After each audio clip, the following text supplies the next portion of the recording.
Welcome to episode 353 of the Working Fans Podcast. And Dave, there has been a lot of talk lately about Avery Styles and his debut match for GCW. And it's been less about the match and more about the wrestling etiquette. You know, everybody's slamming him because Eric Cannon came out, said he was asked to set up the chairs and didn't. And then there's been a lot of people talking, you know, Natalia has commented on it. AJ Styles has commented on it. We have talked a little bit about it, but I haven't gotten into how do you feel about it. So should this kid have set up the chairs or what? Maybe. It's so funny. I've been listening to a lot of this. It really seems like a case-by-case basis.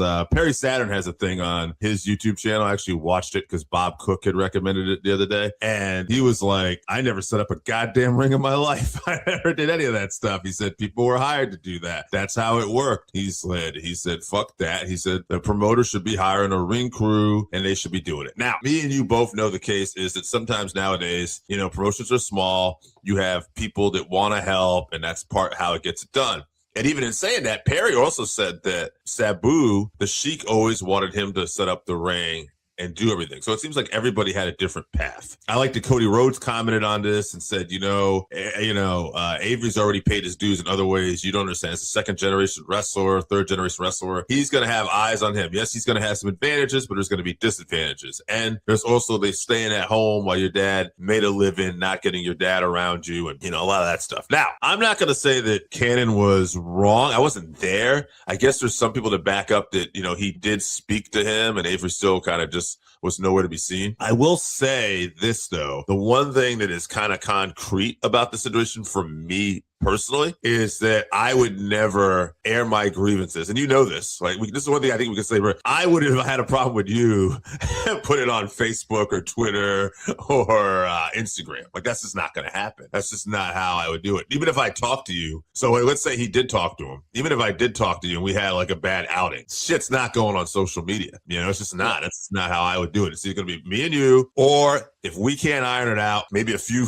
close comrades of mine are going to be in that information, but it's about where it ends for me. So maybe he was right in the moment, but I don't know enough how GCW and how everything works over there, but I would not have handled it like that on social media. Unless, of course, and I don't hear a lot of people talking about this, your end game was let's create some buzz and maybe we can get a match out of this. I could see that. It's also, I think, AJ coming out and defending his kid and saying he doesn't have to, right, and calling him a douche, because the more I thought about it, it really is a nuanced answer. He is a second generation wrestler. They did hire him to be on the show. We've been at shows where some wrestlers don't set up the ring, and it's not like it's a slight towards anyone. Me personally, going into it, I would think you're this young guy coming in. You probably I wouldn't want to coast off my dad's name. So I would probably try to be out there and help where I could. Yes. It's also his second match ever. So maybe he was worried about debuting for GCW, worried about wrestling a WWID talent. And maybe he was worried about it.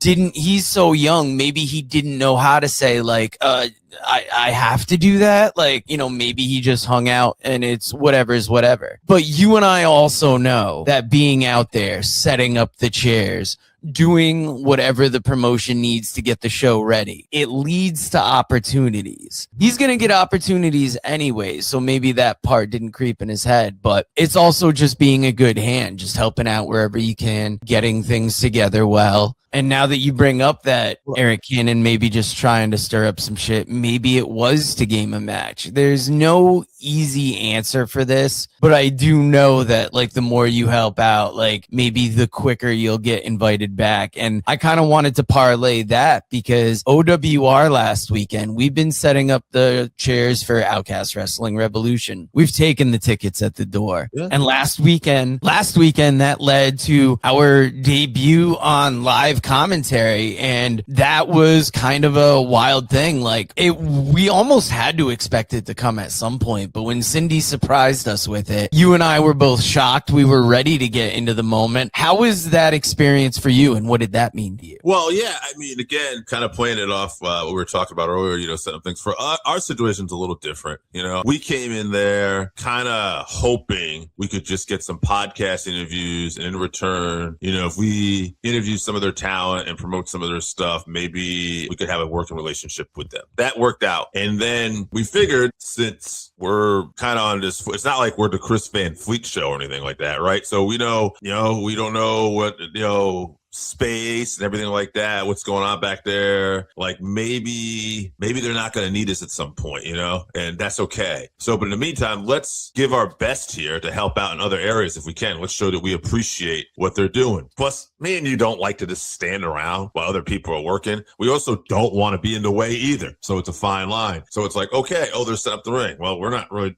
equipped to set the ring, but I can grab this. You know, I can grab this plane. Oh, you can grab it. Okay, we'll do that. And then, oh, chairs. This guy's got chairs. Let's do that. Let's do that. And you're better at that than I am. But I'll follow the lead. I know enough. They're like, oh, that's right. That's good. And then we'll set up stuff. So yeah, we've been doing that for a while. Then, like you said, we had the opportunity to take the tickets at the door because somebody fell through, and we did step in. That was your idea about letting them use our soundboard one time when, you know, there was an issue with they had a different commentary team and had an issue with equipment. And so all these things, yeah, it led to us being able to do commentary, and it's led to people noticing us and giving us opportunities and even mentioning our name to other promotions promotionally. So for us, all I could say is, yeah, it's, you know, if you're trying to get your foot in the door, we've been told this too, get out there, you know, get some FaceTime with people, but just also come in with a good attitude and be willing to do whatever it takes. Unless you're a second or third generation wrestler getting hired to be there, you might be in a different scenario than we are. But if you're like us and you don't have any clout and you'd like to be a part of something, be willing to show that, you know, be willing to show that. And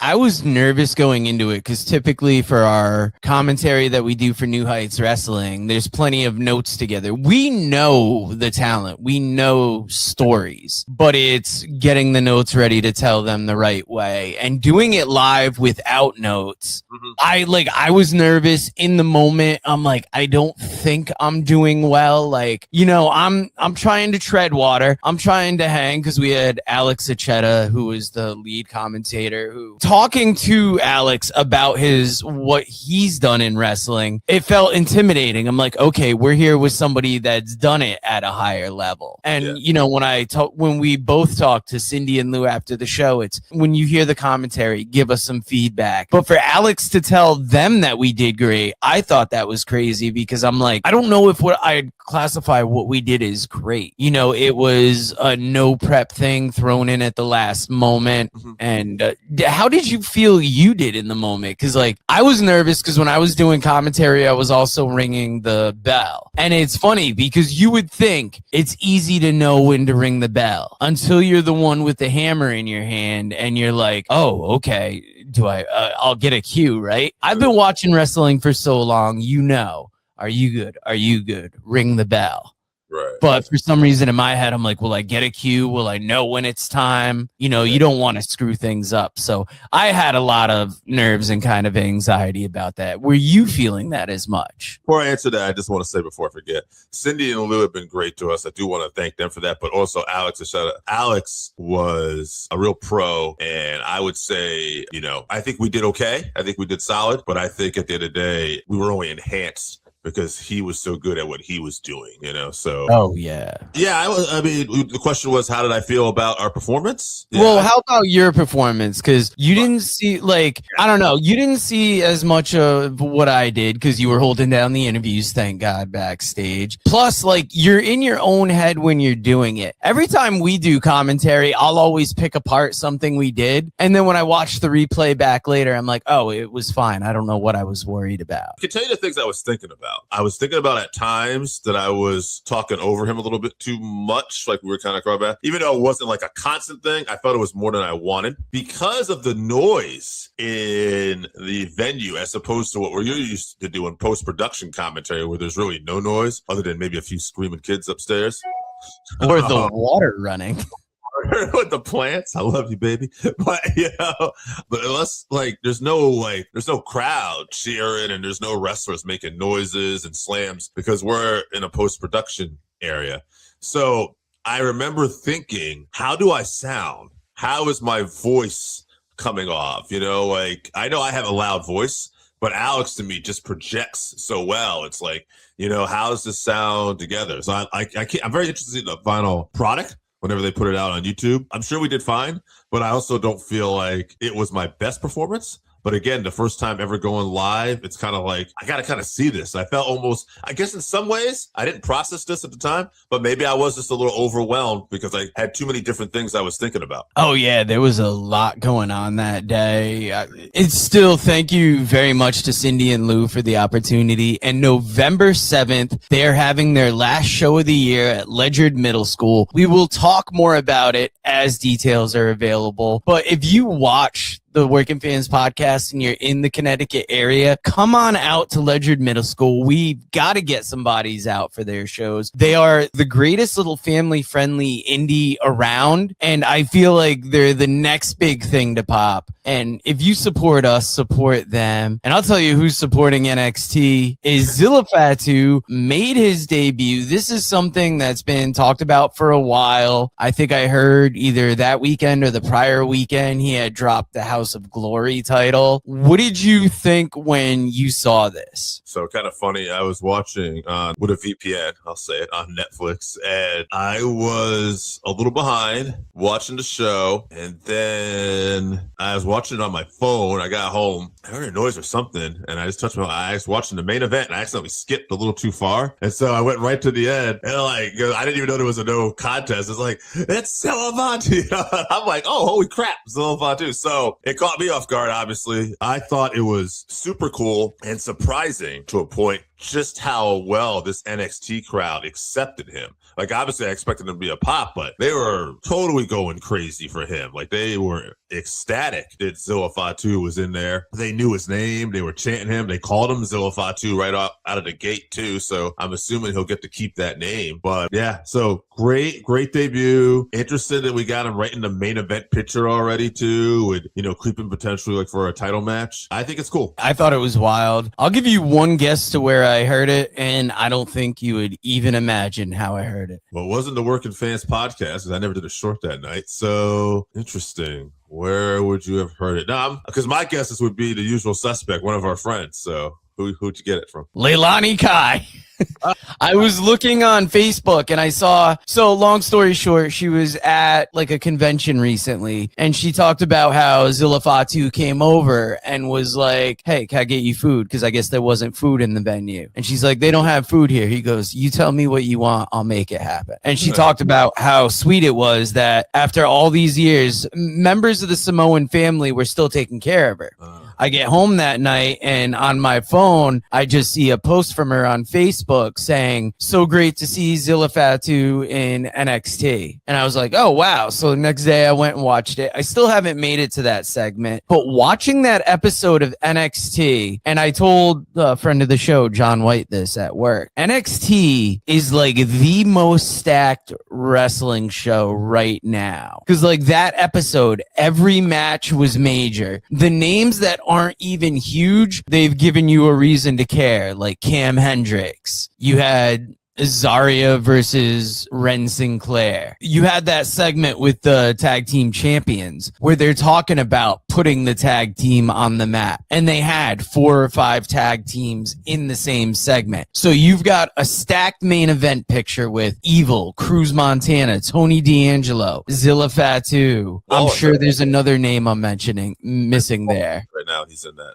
We've already talked about how stacked the women's division is. You've got a stacked tag division, and I'd say you have a stacked almost mid card. So NXT is cooking on all cylinders. It almost feels like prime era NXT again. Sport is double champ, North American and tag right now. Yeah. And it's one of those things where NXT by its nature is stacked at times and then they get depleted, but then they build up that roster again. And, Zilla is really bolstering that roster right now. I think we got a 4-way happening next week, and the winner is going to get a shot at Rey Fenix and Cruiserweight title for AAA. And then I think he's going to be on again, potentially, too. So, you got Rey Fenix popping up on his show left and right, which is kind of cool. Yeah, there's a lot of things popping up there. It's a great TV show. And continuing on with great TV shows, Dark Side of the Ring continuing on this week. I know that you were excited going in for this because for as long as I've known you and AJ, you guys were big Paul Orndorff fans because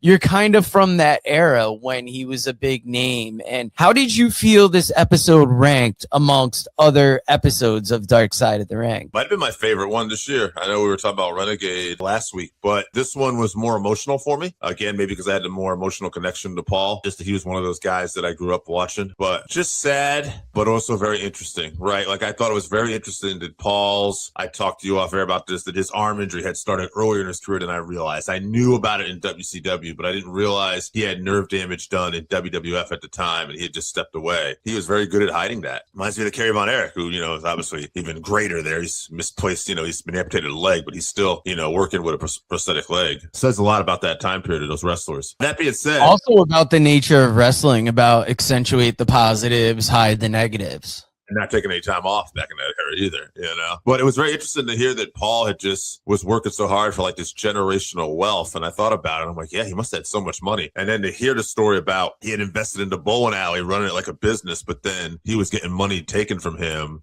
by his business partner, the guy, handling, his finances, basically was squandering his money. And then they had like little headlines from like news articles, clippings with the Ponzi schemes and stuff. And I thought that was fascinating, and this also fascinating, just kind of interesting to see towards the end, his son, how he was desperate to get his dad home because he knew it was close to the end. And, how his mother wasn't in the greatest shape at that time. And then it was interesting to see because you saw it in the clips where the wrestlers were like mad at his son for showing that footage. They kind of led you to believe they were mad, but then you realize afterwards, B. Brian Blair realizes, he says that, knowing it now, he was just trying to help out his father. Paul probably would have went home. I kind of understand that. And, I get it now. I thought that was cool. That was one of the more interesting aspects because you had a few wrestlers like shouldn't have shown him like that. And then his son saying like, it was my only option. I didn't know what else to do. And especially when you want to take care of a parent so well. And, the end of life isn't easy. And when you're trying to guide someone through that, you want to do it in the best way possible. And, that was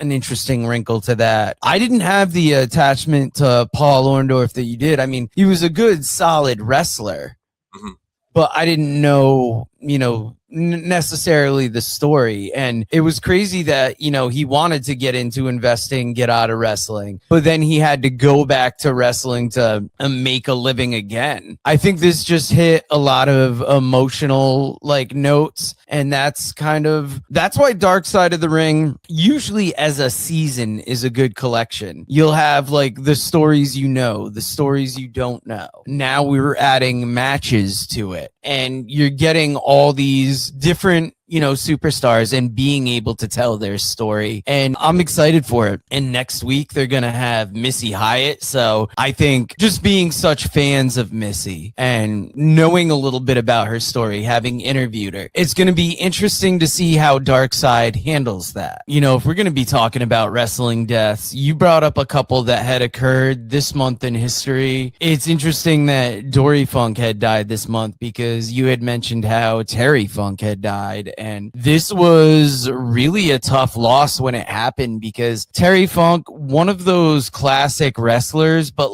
also had a career like his brother that spanned so many years. He was big, in our fandom, being that old and crazy, but still wrestling in ECW. But then what he did in history. What was your feeling of Terry Funk over the years?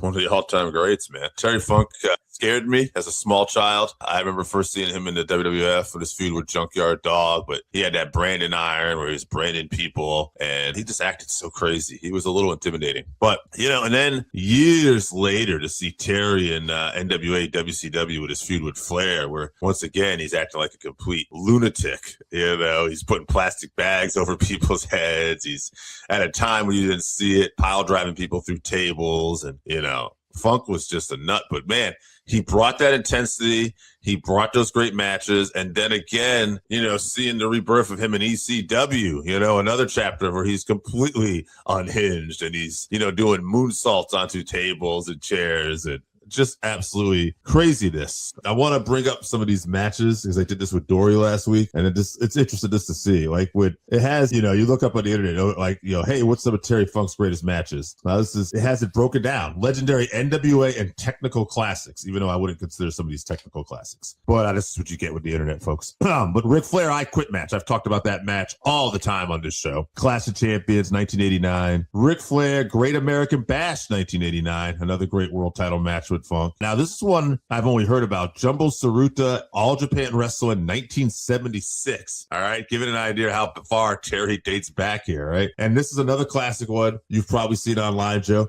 1981 Empty Arena match with Jerry Lawler. I mean, those are just some great class. That's even begin to talk his ECW career where he's got, barbed wire matches with Sabu, Cactus Jack death match at IWA. I think people probably seen that on the Stranglemania DVD. Yeah, there's retirement. Cactus Jack and Drunk Terry Funk. Yes. We had a wild one with Mick Foley on Raw from 1998. Bret Hart, he has a retirement match with in 1997. I believe that's where Dennis Stamp couldn't get booked. Fun from stuff. Beyond the Mat. Yeah, so this is all great stuff you can watch with Terry, but just so much more out there probably. So Terry was absolutely a legend and arguably the greatest of all time. He's in that discussion. Yeah, because his influences fell all over. Like when Dean Ambrose was in WWE, he did the Terry Funk clothesline coming off the ropes. This was somebody that, a lot of people tried to imitate, but nobody could really copy. And when you think of like all-time great wrestlers, you think of Terry Funk. And I ended up digging out those DVDs I talked about last week, the ones I got with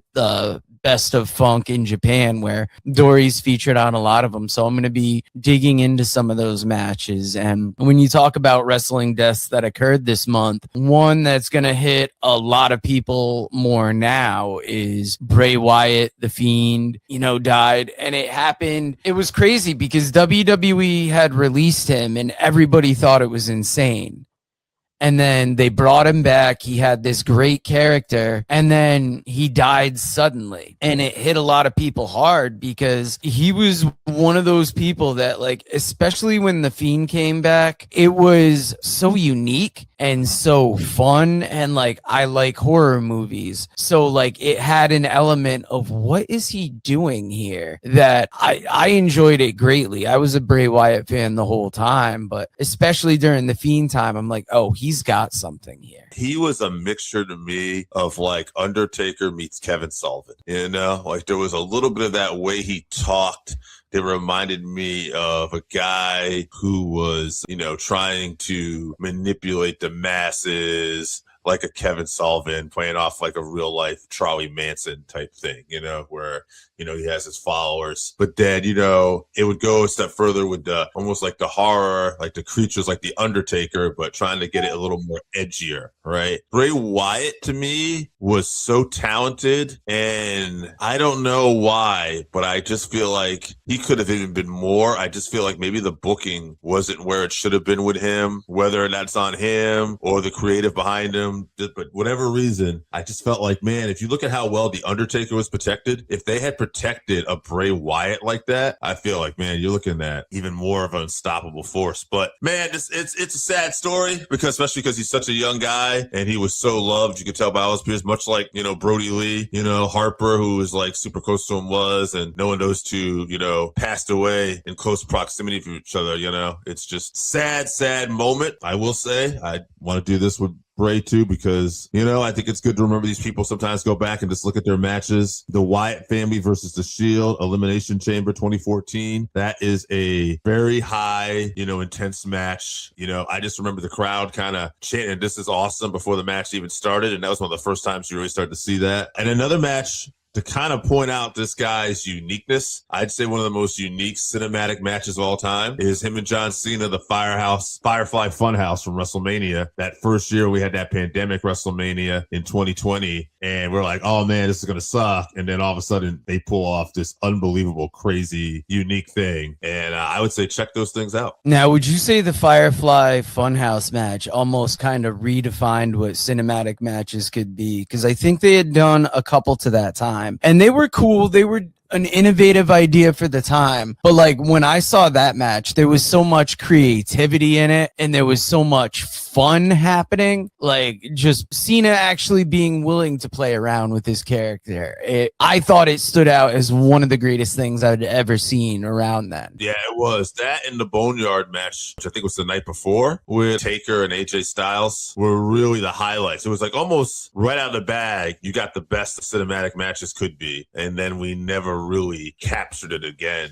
like that. I thought they kind of went downhill a little bit, with the exception of maybe if you go to AEW, Darby Allin had some good stuff he did with Sting, and I think Darby talks about that. That's kind of not a subject, but basically that he told Sting, you don't really have to do a cinematic match. I think you could do a real match. But, they had some good cinematic matches as well. But I would say these two right here, that two, the Boneyard and then the Firefly Funhouse with Bray and Cena, absolutely the best cinematic matches I've seen. I think it's pretty wild that WWE never really knew what to do with like the horror gimmick, because even the Wyatt Six, after Bray had died, they put them together and they had a really cool beginning, and then it fizzled out, and then eventually they released them, and everybody's been wondering, like, will they pop up somewhere else? Just imagine if Bray Wyatt had popped up in AEW and was able to use his creative vision there. I think we'd get to see like a more fully realized version of what he was hoping to do. So fortunately it never happened, but even though Wyatt Six, it would have been interesting just to see them. I know they made appearances, but just to see them more in AAA. I feel like how would Undertaker, like he would be able to be the guy to book that shit. You know what I mean? Like he would be. I feel like they did a little run in AAA where they were.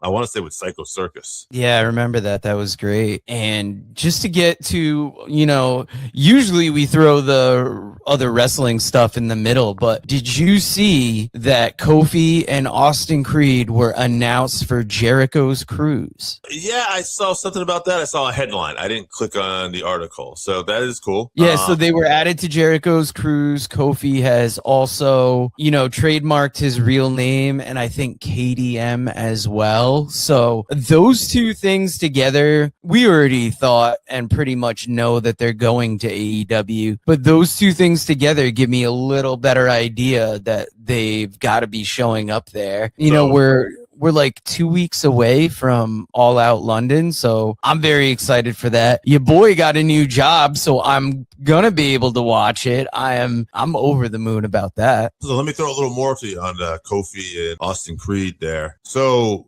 Fightful Select and I want to say WrestleVotes have strong rumors. I guess they said that they're going to AEW, but nothing's been confirmed yet. However, Swerve Strickland returned this week on AEW Dynamite. He confronted Brodito and Hangman, but basically kind of calling them out, each out on their history, and they're not accomplishing much, so they're joined together. And then as they were doing that, Ricochet came out with the Gates of Agony and Lethal Swirl and basically ran down Swerve and told him to get out of the way because they don't like him either, but they got business to do with Brodito and Hangman. And somebody's put it together that basically we're probably going to get a triple threat trios match with the Gates of Agony and Ricochet versus Brodito, Hangman, and then Swerve would bring in two partners. John and I talked about that last night at work, and I love it because of the ways they could debut. Obviously, it'd be cool to see them go up against the Bucks because that's like the big dream tag team match. But I told John, like, I'm not as excited about that because I was excited when FTR came in and the matches with the Bucks. And I don't think they've been good, but have they lived up to expectations? I don't think as much as we had dreamed. But if you bring in Kofi and Austin and put them with Swerve, that's automatically making them more serious. And that's cool because the New Day has always been good, but it feels like for a while they were caricatures. They were, the comedy, and they did comedy good, but what would they look like if they did something serious? And I think that would be a great combination. I'm looking it up. I was curious. They have never wrestled FTR either. So I wasn't sure about that one. So that's another one. That's a new one. I know they've never wrestled Edge and Christian. And I'm just looking it up now. Yeah. In that brief period of time, they never wrestled the Motor City Machine Guns either, who are now part of AEW. So you got matches with the Machine Guns. You got matches with FTR, the Bucks, Copen, Christian. The Dogs, the Bang Bang Gang. Right. I'm trying to think. There's such a stacked division in AEW that there's a lot of potential dream matches there. I don't think they ever wrestled the Rascals either. This could be another fun little one. No, that would be a wild match. Yeah. So, I'm just thinking of the very top teams right now. I would say that they signed. Obviously, they got to book the Guns like a top tag team. They just got there. But I want to see the Guns versus those guys too and all that stuff. Let's do it. Let's sign it up and let's bring on. And hey, if we bring them in first as part of a trio with Swerve, I'm definitely down for that group. I could see that group doing some real fun, creative stuff together. Now, when do you think they appear in AEW?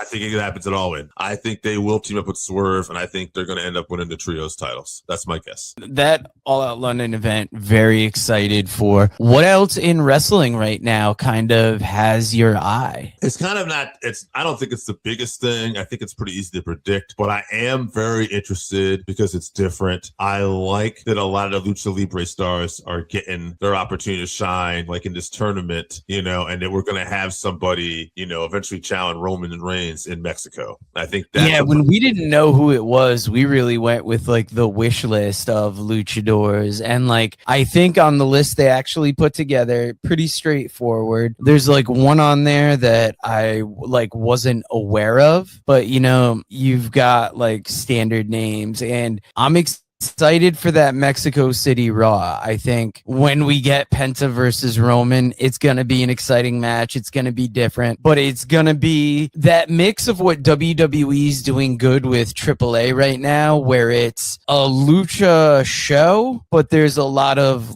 WWE flavor to it. I will say this too, talking about tag teams tonight as we record this, SmackDown will be taking place. And just talking about tag teams, I got to give this one's pretty cool. Damian Priest, R-Truth are defending the tag titles against the AAA tag champions, the Roar Raiders, and the MFTs, who now have Haku with them. So I'm kind of excited about that because it's always cool to see Haku back, And it's crazy because Haku came to WWE to be with the MFTs. Then you got Zilla Fatu in NXT. I've seen the possibility of another one of Rikishi's sons joining WWE to be a part of this. So that family really doesn't stop when you see how far they branch and how many top quality athletes they're bringing into WWE. Yeah, it's a wild thing. I always like the Hart family. I like the Rhodes family. The Funk families are legends, but the Anoa'i family, they might just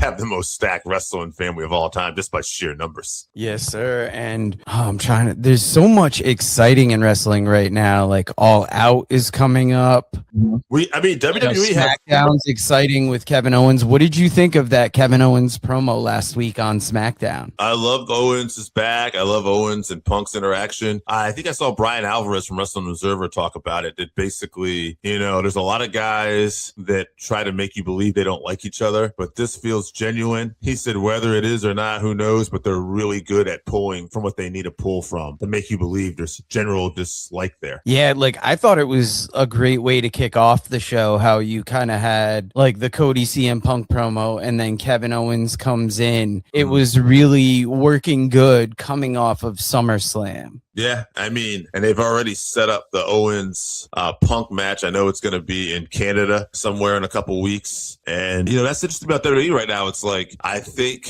maybe it's the end of September. We have a Saturday night's main event, but we're kind of in a little bit of a break because the next premium live event isn't until October, which is going to be Money in the Bank, which I'm actually very excited about Money in the Bank being in October this year because, it's kind of like you don't have to wait too long. Maybe someone will try to cash in at WrestleMania. Yeah, and I would say the only other thing that, I've noticed that I like is this slow burn right now where it looks like they're trying to repackage, well, maybe not repackage the right way, but build up Braun Breaker again. And that, they're playing off the fact that Obafemi's kind of stole his thunder. And then every now and then he's every week he's asking, do you think Obafemi's the future? And he goes to Paul Heyman, do you think he's the future? And Paul's like, I think the problem is you think he's the future, and we're setting up that match. And it's got me wondering, it's got me kind of like fantasizing a little bit. Like, would it be something if Obafemi wins the title at WrestleMania, but Braun Breaker wins Money in the Bank and cashes on Oba, down the road? And that's how you get Braun back into this main event title picture too. Yeah, because you've got like your new champ, and then you've already got a new challenger for him. You've got the built-in story about this guy that was hyped, kind of got injured. Mm-hmm. Somebody else kind of took his thunder, and now, he's starting a feud with him, which kind of heats him back up again, and that's making a great matchup there. Yeah. And it's been another great week of wrestling talk, but where the wrestling talk never stops? It's Wrestleville.